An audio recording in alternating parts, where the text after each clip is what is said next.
Hi everyone, welcome to Detangle. In this video, we'll solve a question based on light traveling through a medium. So question is, when light of wavelength 5000 angstrom in vacuum travels through the same thickness in glass and water. So we have light having wavelength 5000 angstrom and it travels to the same thickness of glass and water. So let me consider this to be glass and this is water. The difference in number of waves is 400. So the difference in number of waves in this case and this case is 400. Find the thickness.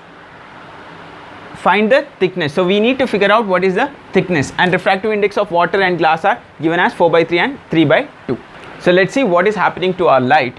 So initially the light is traveling in free space.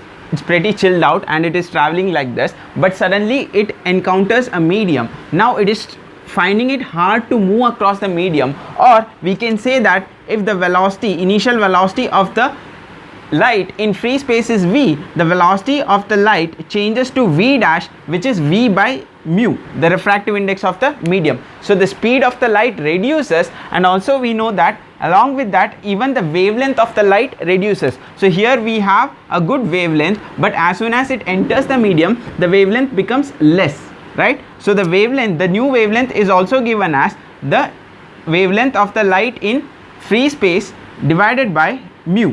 That is, when a light enters into a medium, the velocity and the wavelength of the light changes, keeping the frequency constant, because we know that the velocity of the light is equal to the wavelength into frequency. So the frequency has to be constant because these two are changing. That is, the number of cycles per second hitting here will be the same, but the velocity and the wavelength of the light is changing.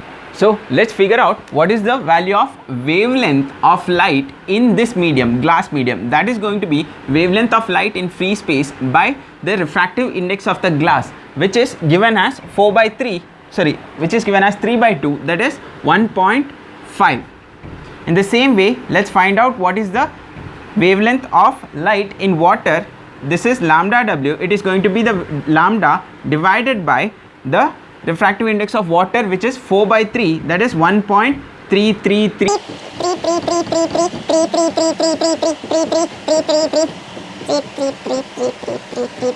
Alright, now that we know the wavelength of the glass is going to be, wavelength of the light in glass is going to be lesser than the wavelength of the light in water. Why? Because here it is 1.5 and here it is 1.33333. We know that 1.5 is greater than 1.3. So this wavelength is going to be smaller than this wavelength, which means that here the waves are closely packed and here the waves are little bit free, okay, compared to this one. So that means here we are going to have more number of cycles or waves. Here we are going to have lesser number of waves. So let me represent the number of waves in this case as Ng, number of waves in glass, and number of waves in water as Nw. And they have given that the difference in the number of waves is 400, which means Ng minus Nw is 400.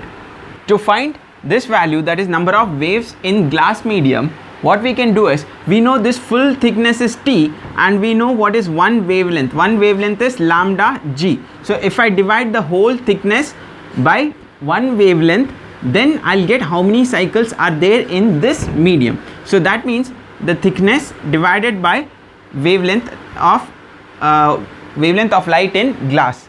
And in the same way, number of waves in water will be the total thickness divided by the wavelength of light in water. So this should be equal to 400, and in this I can take T common out, and this will be 1 by lambda g will be 1.5 divided by lambda minus this lambda w is 1.33 divided by etc. divided by lambda is equal to 400. And now if I simplify this, this will be T into 1.5 minus 1.33 divided by lambda, that is wavelength of the light in free space, that is 5000 angstrom. 5000 into 10 raised to minus 10 is equal to 400. And if you simplify this, you will get the value of thickness as approximately 1.2 millimeter. So I hope this question is clear. I'll be seeing you all in the next video. Thanks for watching.